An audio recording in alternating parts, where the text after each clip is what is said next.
안녕하세요. 열린민주주의 교실 공감의 문은영입니다. 여러분은 북유럽 하면 어떤 이미지가 떠오르세요? 핀란드, 덴마크, 스웨덴, 노르웨이 이런 나라들 전통적으로 참 특유의 추운 날씨 그리고 요즘 유행하는 스칸디나비아 디자인 그리고 또 복지국가 이런 단어들이 생각이 나는데요. 이런 이유 말고도 요즘 북유럽 국가들이 전 세계적인 주목을 받는 또 다른 이유가 있다고 합니다. 바로 민주정치의 롤 모델이 되어가고 있다는 건데요. 북유럽이 이렇게 민주정치의 선진국으로 손꼽히고 있는 이유에 대해서 다당제 그리고 비례대표제 같은 이 제도적인 배경 말고도 시민들이 적극적으로 정치에 참여할 수 있는 여러 통로가 있다고 합니다. 오늘 이 시간에는 그래서 바로 이 국민들의 정치 참여 어떤 통로를 갖춰놓고 있는지에 대해서 살펴보려고 합니다. 서울대학교 분배정의연구센터 서현수 교수님 모셨습니다. 교수님 안녕하세요. 안녕하세요.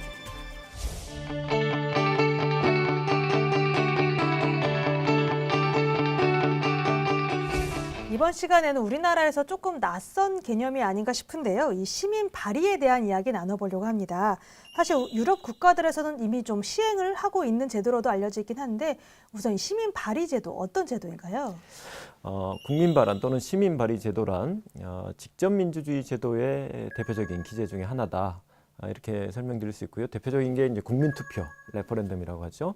그리고 국회의원이나 공직자들을 다시 이렇게 소환하는 소환제도가 있고 세 번째로 중요한 제도가 이 시민발의 제도입니다. 시민발의는 일정한 숫자 이상의 국민 또는 유권자가 서명을 모으는 경우에 그 해당 의제 또는 입법 의제들에 대해서 국회나 대의기구들이 심의하도록 하고 있는 제도인데요.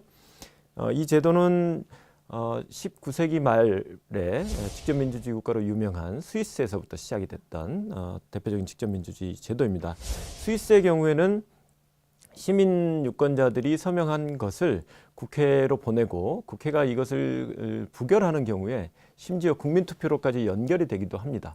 이런 경우는 우리가 이제 완전형 시민 발의 제도다 이렇게 부르고 있고요. 스위스나 라트비아 같은 여러 나라들이 유럽에서 실시를 하고 있습니다. 반면 핀란드나 덴마크와 같은 나라들이 최근 도입한 시민 발의 제도 모델은 시민 유권자 5만 명이 서명을 한 경우에 국회가 심의하고 심의 결과가 부결되더라도 국민투표에 넘어가진 않습니다. 다시 말해서 시민들이 입법 의제를 설정하는 단계에만 직접적으로 참여할 수 있다는 의미에서 의제형 시민 발의 제도. 반면 이 두 가지 제도를 요건을 달리해가면서 둘 다 허용하는 나라들이 있습니다. 그래서 이탈리아나 일부 독일의 일부 주들이 이런 제도를 쓰고 있어서 저희가 혼합형 시민 발의 제도다 이렇게 구분을 하고 있고요. 또 한편 흥미로운 것은 유럽연합 차원의 시민 발의 제도가 2012년부터 도입되었다는 점입니다. 이 제도는 전 세계적으로 최초로 초국적 단위에서의 직접민주주의 제도다 이렇게 분류가 되고 있고요. 현재 유럽연합 회원국의 4분의 1이죠. 7개 국가 이상에서 서명을 모아야 되고 전체 숫자가 100만 명 이상을 모아야 됩니다. 이 경우에 유럽연합 의회는 아니고 이 경우는 유럽연합 집행위원회에서 심의하도록 하고 있는 새로운 실험이 진행되고 있다. 이렇게 설명드리겠습니다. 사실 북유럽 국가에서는 2012년 핀란드가 최초로 시민 발의 제도를 도입했다고 들었습니다. 핀란드에서는 어떻게 운영하고 있나요? 국민국가 수준에서 시민 발의 제도를 도입한 최초의 북유럽 국가가 핀란드입니다. 북유럽 국가들은 대표적으로 정당 중심의 대의민주주의를 운영해 왔고 그리고 비례대표제에 기반한 선거제도 이런 걸 통해서 의회를 중심으로 한 입법과 정치적 의사결정들을 잘 해오고 있습니다. 그리고 이에 대한 시민들의 신뢰도 높은 편이죠. 그런데 오늘날 21세기 들어서 보다 직접적이고 참여적인 형태의 시민과 의회 간의 관계, 시민과 정부와의 관계 이런 것이 모색되고 있고 그런 연장에서 핀란드가 2012년도에 헌법을 일부 개정하고요. 또 별도의 시민 발의 법률을 제정을 해서 도입을 했습니다. 참고로 핀란드의 모델을 본따서 2018년부터는 덴마크도 역시 국가적 수준의 시민 발의를 도입을 해서 비슷한 제도로 운영을 하고 있다는 말씀드리고요. 노르웨이와 스웨덴은 아직 국가적 수준의 시민 발의를 도입은 안 했습니다만은 1960년대, 70년대부터 지방 수준의 주민 발의 제도와 주민 투표 제도를 역시 운영하고 있다. 이렇게 말씀을 드리겠습니다. 사실 그 법을 만드는 일이 이 대의민주주의 체제 하에서는 국회, 즉 의회의 좀 고유 권한이 아닌가 싶은데요. 그 입법안 발의가 말씀하신 대로 시민들이 하게 된다면 또 그 다른 기존 체계와 더불어서 어떻게 이루어지는 거라고 보면 될까요? 네, 그래서 핀란드에서도 전통적으로 입법 의제를 설정하는 두 가지 채널이 있었던 것이죠. 하나는 정부 법안입니다. 행정부도 굉장히 중요한 채널을 가지고 있는 것이고요. 오히려 더 중요한 채널이라고 할 수 있습니다. 두 번째가 이제 의원들이 내는 법안이 있는데 핀란드나 이런 의회 민주주의 국가들에서는 개별 의원들이 내는 입법안들이 그렇게 큰 영향력은 없습니다. 예. 그래서 의회 내에 다수가 서명하지 않는 의원 입법안들은 의회가 충분한 심의도 하지 않고 그냥 방치하는 경우도 종종 있는데요. 어쨌든 이 정부 법안과 의원 법안에 더해서 이제 제3의 대안적인 입법 의제 설정 채널로 시민사회 또는 시민들이 직접 입력을 할 수 있는 또 하나의 통로가 생겼다. 이렇게 볼 수가 있겠습니다.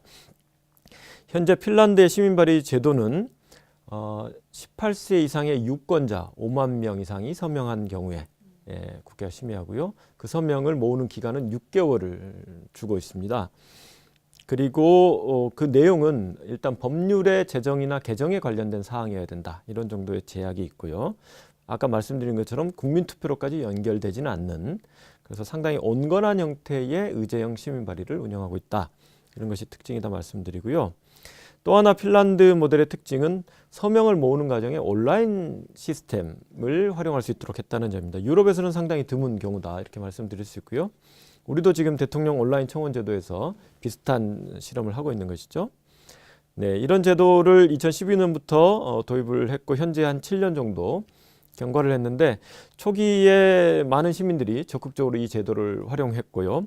또 의회도 상당히 시민 친화적이고 포용적인 자세로 접근하면서 빠른 시기에 이 제도적으로 공고화되었다는 평가를 받고 있습니다.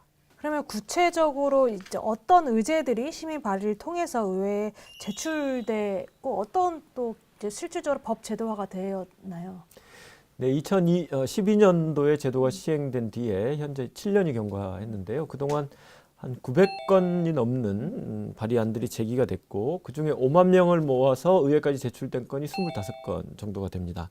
그 가운데 동성결혼 합법화와 모성보호법 이런 두 가지 시민 발의 안건이 국회 심의 과정을 다 통과해서 최종적으로 입법 시행이 되고 있고요. 그동안 제기됐던 의제들을 살펴보니 상당히 흥미로웠는데요. 예컨대 첫 번째 아주 상징성 있는 시민 발의 의제로는 핀란드에 있는 모피 산업을 아예 폐지하자. 이런 어떤 모피? 모피라고 하면 이제 여우라든가 여우. 밍크라든가 예. 이런 것들로 옷들을 만들지 예, 않습니까? 예. 최근에 중국 같은 곳에 수출을 하고 해서 상당히 중요한 산업이 되고 있는데 동물권 보호 단체들, 환경 단체들이 그 과정에 야생 동물들의 이 어떤 권리, 동물권 그리고 동물 복지 이런 부분들의 침해가 심하니 경제적 손실을 일부 감수하더라도 우리가 폐지하자 이런 안건을 제기했고요.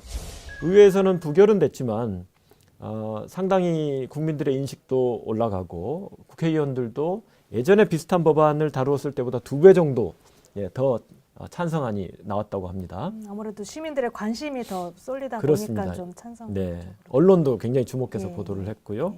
예. 그런 간접적인 정책 효과들이 나타났다 이렇게 평가하고요. 가장 성공적인 시민 발의로 분류되는 것은 동성결혼 합법화 건인데요. 한 평범한 학생이 관련 공부를 하다가 핀란드에 아직 이 부분이 제도화되지 않은 걸 발견하고 주변의 지인들하고 공유한 뒤에 발의를 제기했어요. 했는데 하루 만에 10만 명이 넘는 서명을 모았습니다. 말하자면 굉장히 폭발적인 반응이었네요. 그렇습니다. 우리나라로 치면 한 100만 명을 하루에 네. 모은 셈이니까요. 그리고 유력 정치인들도 대거 서명에 참여하고 또 100가지가 넘는 기업들도 동참을 하고 해서 하나의 큰 캠페인이자 사회운동으로 발전을 했고요.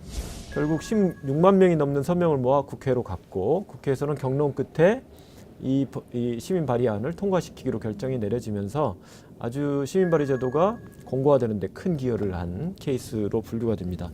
이런 내용들을 살펴보면 진보적인 의제들도 있고 보수적인 의제들도 있는데 대체로 기성 정당이나 정부가 잘 제기하지 않으려고 하는 그런 어떤 숨은 의제들을 공론회장에 가져오는 그런 효과들이 나타났다. 사실 그 시민 발의가 말씀하시는 생긴 지 7년이 넘어가고 있는데 통과된 거는 2건밖에 되진 않고 또 900건이 발의됐는데 25건만이 이제 국회의회로 갔다고 말씀하셨는데 그러면 이렇게 좀 소멸된 발의 건수들이 그냥 사회적인 본쟁, 논쟁을 위한 그냥 논의가 아니었나, 거기에 그친 것은 아니었나 네. 이런 생각도 좀 들긴 하거든요. 네, 기준에 따라서 판단이 좀 달라질 수는 있는데요. 25건과 그중에 2건 통과를 어떻게 볼 것인가는 이제 학자마다 조금씩 생각이 다릅니다. 그리고 2건이 통과되었지만 그 외에도 핀란드 국회가 판단할 때 시민 발의안의 내용이 타당하거나 개선의 사항이 필요하다고 판단된 부분은 기술적인 이유로 법률안은 부결을 하면서도 핀란드 정부에 이러저러한 개선을 취하라고 권고를 내리기도 했었습니다. 그런 간접적 효과가 있다 말씀을 드리고요. 스위스의 경우는 국민투표도 1년에 수십 차례가 열릴 정도로 직접 민주주의가 활성화되어 있는데 실제로 원안이 통과되는 경우는 5% 정도에 불과합니다. 그런데도 스위스의 직접 민주주의 전문가들은 우리는 행복한 패배자다 이런 표현을 쓰거든요. 그 이유는 이 과정을 통해서 해당 사안이나 의제가 전 사회, 의회와 정부, 미디어 그리고 시민 사이에 공론화되는 과정이 굉장히 중요하다는 것이고 당장의 국민투표에서는 부결이 되더라도 10년 뒤, 20년 뒤에는 통과되는 사례들이 적지 않기 때문에 이런 미래지향적인 전망까지를 내다봤을 때는 이런 과정이 굉장히 의미가 있다 이렇게 평가를 하고 있습니다. 아울러서 2건밖에 통과되지 않았긴 한데 이렇게 국회에서 심의가 되고 언론에서 보도를 하고 하는 과정에 각 이슈나 의제들에 대한 국민들과 시민들의 인식 수준이 올라가고 그리고 의회 의원들의 인식도 상당히 달라지는 현상들이 나타나게 되어서 간접적인 정책 효과들은 거두었다 이런 평가가 있고요. 또 일부 의제들은 국회가 그 안을 여러 가지 기술적인 이유를 들어서 부결을 하면서도 정부에다가 이 시민 발의의 원래 취지를 살릴 수 있는 개선 방안을 마련하도록 권고 결정을 내린 케이스들이 있습니다. 그러한 방식으로 간접적으로 역시 또 정책적 변화들이 있었다 이렇게 말씀을 드리겠습니다. 아무래도 이제 그런 제도적인 통로가 마련됨으로써 더 많은 사람들이 참여할 수 있게 된 계기가 되지 않았나 싶은데요. 그래서 그 시민 발의 제도가 이제 구체적으로 정치 발전에 어떤 영향을 끼쳤다고 보십니까? 네, 핀란드 시민 발의 제도가 도입된 뒤에 3년 뒤에 총선이 있었고요. 그때 이제 공식적인 그 시민 설문조사 이런 것들을 취하는데요. 당시 결과를 보면 핀란드 유권자의 3분의 1 이상이 하나 이상의 서명에 시민 발의에 서명한 적이 있다. 이렇게 응답을 해서 상당히 높은 수준의 참여를 보였고요. 또 응답자의 80% 이상이 시민 발의 제도가 핀란드 민주주의 발전에 긍정적인 기여를 하고 있다고 평가를 했습니다. 그래서 상당히 효과가 있는 것으로 판단이 됩니다. 핀란드 시민 발의 제도는 여러 측면에서 아주 흥미로운데요. 무엇보다 정당 중심의 강한 대의 민주주의를 운영해왔던 이 북유럽 민주주의의 맥락에서 봤을 때 이렇게 새로운 형태 그리고 직접적인 형태의 시민 참여 기제를 입법화하는 경우 어떤 정치적 다이내믹이 벌어지느냐를 우리가 관찰할 수 있다는 점이고요. 이때 보다 열린 그리고 접근 가능한 어떤 민주주의 모델을 만들어낼 수 있을 것인가. 그리고 아주 역동적이면서도 뭔가 대의민주주의와 어떤 그것을 뛰어넘는 새로운 기제, 민주적 혁신 기제가 이렇게 양립 가능한 하나의 모델을 만들어낼 수 있을 것인가 이런 측면에서 아주 주목되는 사례다 이렇게 평가할 수 있겠습니다. 사실 우리나라에서 지금 청와대에서 청와 시스템을 운영하면서 또 이렇게 비슷하게 뭔가 의견을 피력하고 그 의견을 모아서 좀 새로운 뭐 계기를 만들거나 했던 뭐 사례들이 윤창호법이라고 들어보셨을 것 같아요. 만취한 상태로 차를 몰다가 윤창호 씨를 치어 숨지게 한 가해자에 대해서 법원이 징역 6년을 선고했습니다. 음주운전 교통사고 처벌을 강화하는 이른바 윤창호법이 오늘부터 시행됩니다. 이른바 윤창호법이 통과되면서 앞으로 음주운전 사고에는 전보다 훨씬 무거운 처벌이 뒤따릅니다. 꿈만턴 22살 청년의 목숨을 앗아간 음주운전 사고. 친구들의 호소에 시민들은 호응했고 이름을 딴 법안이 국회를 통과했습니다. 그 도로교통법이 이제 음주운전 처벌을 굉장히 강화하는 쪽으로 바뀌었는데 그게 이 사건을 통해서 그 사건만이 아니라 그 사건에 많은 국민들이 공분과 뭐 이제 함께하면서 네. 동의하면서 그렇게 법이 개정이 됐는데 이렇게 아무래도 나와 직접 와닿는 그런 이슈에 대해서 참여함으로써 뭔가 바뀌어 나가는 정치 참여가 참 이렇게 늘어나면 늘어날수록 좋겠다는 그런 생각이 또 많이 아무래도 옛날보다는 좀 드는 것 같아요. 이런 사건을 계기로. 그 흥미롭게도 핀란드 시민 발의 제도로 국회 심의 안건 올라간 것 중에 하나가 음주운전에 대한 처벌을 강화해달라는 피해자 네. 가족의 요구가 있었어요. 네. 그런 걸 보면 상당히 비슷한 네. 사례가 아닌가 싶은데 이런 윤창호법 개정 사례처럼 우리 대통령 온라인 청원 제도의 경우에도 일반 시민들이 실생활에서 느끼는 아주 구체적인 불만이나 요구 사항들이 국회나 청와대 이렇게 대의 기구들로 전달이 되고 그 속에 실질적인 법령이나 정책 개정까지 이루어졌다는 점에서 상당히 의미 있는 사례다. 그리고 의미 있는 시도들이다. 이렇게 생각이 됩니다. 다만 현재 우리 청와대 온라인 청원 제도의 경우에는 그와 같이 시민들의 여러 요구들을 전달하는 새로운 통로로서 긍정적인 평가가 있는 반면에 또 다른 한편 상당히 포퓰리즘적이거나 아니면 행정부의 권한 바깥의 어떤 의제가 올라온다거나 또 이 과정에 의회 입법부인 의회의 역할이나 정당의 역할 이런 부분들이 소외되는 문제들이 일부 제기가 되고 있고요. 또한 현재 20만 명의 서명을 한 달 내에 모아야 청와대가 답변하도록 해놓고 있는데 이 기간이 너무 짧고 20만 명의 규모에 대해서는 조금 논란의 여지가 있는 것 같습니다. 네. 좀 더 강화해야 될 필요 이런 부분들도 제기가 될 수 있고요. 그래서 제도를 어떻게 설계하느냐에 따라서 이것의 효과가 상당히 달라질 수 있는 측면을 우리가 검토해 볼 필요가 있다. 이런 말씀 좀 드리고요. 또 다른 한편 성공적으로 서명을 모으는 경우에도 시민들이 기대할 수 있는 최대치는 청와대의 공식적인 답변. 그렇죠. 이기 아무래도 때문에 거기에 멈추니까. 네, 아주 구체적인 뭐 법령 개정이나 이런 부분들이 이루어지는 사례도 있습니다만 어쨌든 이것이 청와대의 의무 사항은 아닌 것이죠. 이런 부분들은 앞으로 개선이 좀 필요한 부분이라고 판단이 되고요.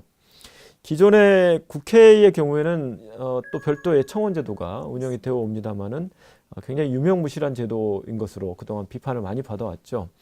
그래서 앞으로 새로운 의회와 시민 간의 관계, 또 정부와 시민 간의 관계를 우리가 디자인을 잘 해가야 되는 상황인데 이때 핀란드의 시민 발의 제도와 같은 적절한 참여 기제를 그리고 혁신적인 기제를 잘 제도화하고 도입한다면 우리 한국 민주주의를 한 단계 업그레이드 시키는데 큰 도움이 되지 않을까 이렇게 생각합니다. 네, 말씀하신 대로 그 시민 발의 제도나 뭐 우리의 온라인 청원 제도나 이런 참여에 관한 문제잖아요. 그래서 그 참여를 보다 많은 사람이 하기 쉽게 조금 제도적으로 열어줘야 된다, 통로를 마련해줘야 된다 이런 얘기를 해볼 수 있을 것 같은데요.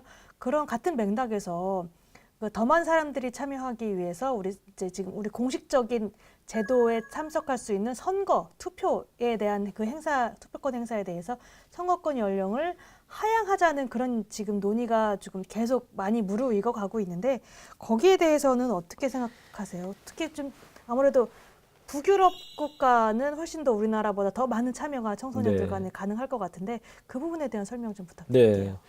핀란드나 북유럽의 경우는 투표권 연령이 현재 만 18세인데요. 추세적으로 계속 낮아져 오고 있는 추세입니다. 그런데 100년 전에 핀란드가 유럽에서 최초로 보편적인 참정권, 선거권을 도입을 했었는데요. 여성에게까지 포함해서.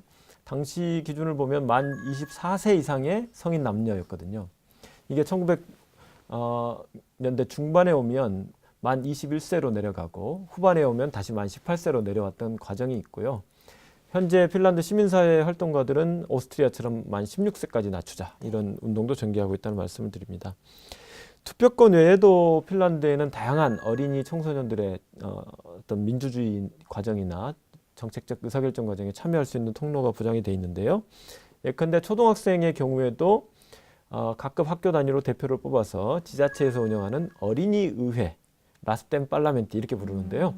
거기에 보내서 어린이들과 관련된 일부 정책이나 예산들을 심의하도록 하고 있고 그 위에 7학년부터 9학년 그리고 고등학생들이 되면 지자체에서 운영하는 청소년위원회에 대표들이 참여할 수 있도록 그렇게 제도화가 되어 있습니다. 이것은 핀란드의 지방자치법에 명시된 공식적인 제도입니다. 청소년위원회, 장애위원회, 노인위원회는 그 당사자들과 관련된 지자체의 정책 결정 과정에 위원회를 만들어 참여할 수 있도록 보장을 해놓고 있고요. 그 다음에는 핀란드 국회가 운영하는 제도 프로그램으로 청소년 의회 프로그램이 있습니다. 오늘날 여러 나라들에서 시행하는데요. 근데 개별 학교나 지역 단위에서 의회 클럽들을 동아리 형태로 운영을 하고 여기서 대표들을 뽑아서 2년에 한 번씩 헬싱키에 있는 국회의사당에 모여가지고 하루 정도 위원회도 경험해보고 본회의도 경험해보고 정치인들도 만나보고 이런 경험을 하게 합니다. 그런데 이때 본회의에서 대정부 질의 이런 프로그램들을 운영하는데 이 운영을 국회의장이 직접 실제 국회의장이 참석하신다. 네, 직접 주재를 하고요. 그 다음에 청소년 의원들의 질의에 대해서 현 총리와 장관들이 직접 참석해서 답변을 합니다. 정말 이벤트성 행사가 아니네요. 네. 실제. 네, 물론 이제 하나의 정치 참여 이벤트입니다만은 네. 그 스케일과 예. 그리고 정부와 의회가 실제로 이 어떤 청소년 대표들을 대우하는 예. 것이 현격히 다른 것이죠. 그리고 그 주요 장면을 공영방송인 YLE 채널 1에서 실제로 생중계를 해주는 모습을 보면서 상당히 굉장히 인상 깊었던 기억이 납니다. 보다 더 좀 실효적이랄까요? 실질적인 청소년 참여의 채널들이 있는데요. 하나는 주민발의 제도입니다. 그래서 핀란드는 지방 수준에서도 시민발의 제도를 60년대, 70년대부터 해오고 있는데 여기에는 만 15세 이상이면 누구나 발의를 제기하거나 서명할 수가 있도록 허용해 놓고 있고 이때 주민들의 2% 서명을 받으면 지자체가 공식적으로 심의해서 6개월 안에 통보를 합니다. 5% 이상의 서명을 받으면 그 의제를 주민투표에까지 회부할 수 굉장히 있도록 강력한 권한이네요. 네, 하고 있고요. 나아가서 가장 실질적인 청소년, 청년들의 정치 참여 채널로는 각 정당들이 운영하는 청년 조직, 뉴스 오르가니제이션이라고 하는데요. 이 청년 조직들이 있습니다. 여기에 만 15세부터 모든 청소년이 자기 의사에 따라서 참여할 수 있도록 허용을 해놓고 있다. 그럼 그 청소년이 정당의 당원이 된다는 말씀이죠? 일부 정당은 청년 조직에 가입하는 것만으로 모정당의 회원이 되기도 하고 당원이 되기도 하고 일부 정당은 그 뒤에 본인이 결정할 수 있도록 이렇게 성인이 되면? 결정할 수 있도록 허용하고 있기도 합니다. 나아가 녹색당 등은 심지어 13세부터 부모 동의만 있으면 청년 조직 가입을 허용하고 있는데요.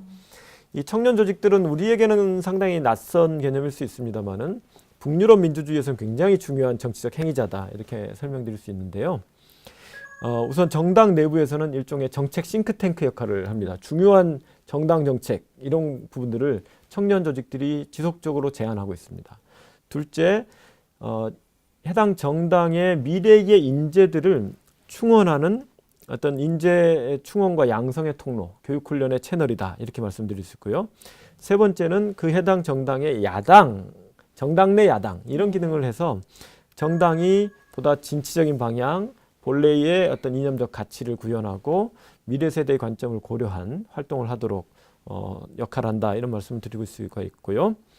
실제로 청년 조직의 대표들은 해당 정당의 부대표라든가 주요 당직을 역임하는 경우가 많고 이런 경험들을 토대로 20대, 30대 때부터 국회의원, 장관, 심지어 총리까지 역임하는 그런 상황을 저도 직접 목격을 했었습니다. 상당히 많은 사람, 그 20대, 30대 국회의원들이 존재하고요. 핀란드가 현재 13% 정도 30대 이하 국회의원들이 존재한다고 합니다. 굉장히 정치인이 되기 위한 교육을 말 그대로 중고등학교 때부터 실전 경험을 쌓아 나간다는 그렇습니다. 그런 생각이 드네요. 그래서 우리나라 청소년도 만약에 그런 정치 참여에 관한 기회나 활동 그 방향이 넓게 설정이 된다면 이거 어떻게 좀 예상되는 장단점 그런 건 없을까요? 우리나라 적용했을 때? 저는 개인적으로는 단점은 거의 없고 네. 장점이 굉장히 많다 네. 이렇게 생각을 하는데요. 그리고 최소한 투표권을 만 18세로 낮추는 정도는 현재에도 우리 정당 대부분과 학계, 시민사회 안에 일정한 합의가 존재한다 이렇게 생각이 됩니다. 그리고 청소년들의 참여를 활성화해야 되는 이유로서 권리가 생겨야 사실 책임감도 함께 커간다 이런 말씀도 드리고 시민교육적 차원에서 보아도 첫 번째 선거의 경험 이런 것이 전체 시민적 참여의 경험에 큰 영향을 미친다는 보고들이 있습니다. 다만 학교 수업 등에 있어서 과도하게 정치화되는 가능성은 없느냐 이런 우려를 제기하는 분들이 계신데 이 경우에도 핀란드나 북유럽 사례를 보면 그렇게 우려할 부분은 아니다 이렇게 말씀드릴 수가 있을 것 같아요. 핀란드에서는 저도 이제 아이가 초등학교 6학년 다니고 있고 한데요. 이 핀란드에서는 초등학교 교과서에서부터 이 시민 참여의 중요성과 구체적인 방법 이런 부분들을 아주 구체적으로 가르칩니다. 예컨대 시위를 어떻게 하고 캠페인을 어떻게 벌이고 단체를 결성하는 법, 노사협상, 미디어 저널리즘, 그리고 의회와 정당의 역할 이런 걸 아주 구체적이고 생생하게 가르치거든요. 고학년이 되면 현 정부나 주요 정당의 리더들은 누구고 핵심적인 이념 가치가 뭐고 주요 정책 의제들이 뭔지까지 교과서에서 다 있는 그대로 소개를 하고 있어서 아주 생생한 민주주의, 정치, 시민교육을 하고 있다. 우리나라는 그와 같은 경험이 아직 부족하기 때문에 제도 초기에 약간의 혼선이 있을 수는 있지만 장기적으로 봤을 때 우리도 그와 같은 방향으로 제도와 문화를 바꿔갈 필요가 있다 이렇게 생각합니다. 2019년 현재 우리나라 19세 이상의 유권자는 19세와 20대가 17.23%, 30대가 16.78%, 40대가 19.69%를 차지하고 있습니다. 20, 40대 유권자가 차지하는 비율이 전체의 53.7%인 셈인데요. 유권자 분포대로라면 국회에서의 20, 40대 의원 비율은 절반 이상 되어야 할 겁니다.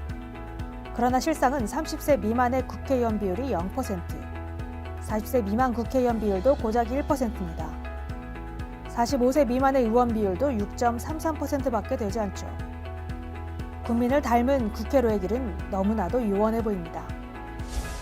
반면 세계 각국의 국회의원 선거 결과를 2017년까지 반영한 자료에 따르면 전 세계 국회의원의 2.2%는 30세 미만의 청년 의원인 것으로 나타났는데요.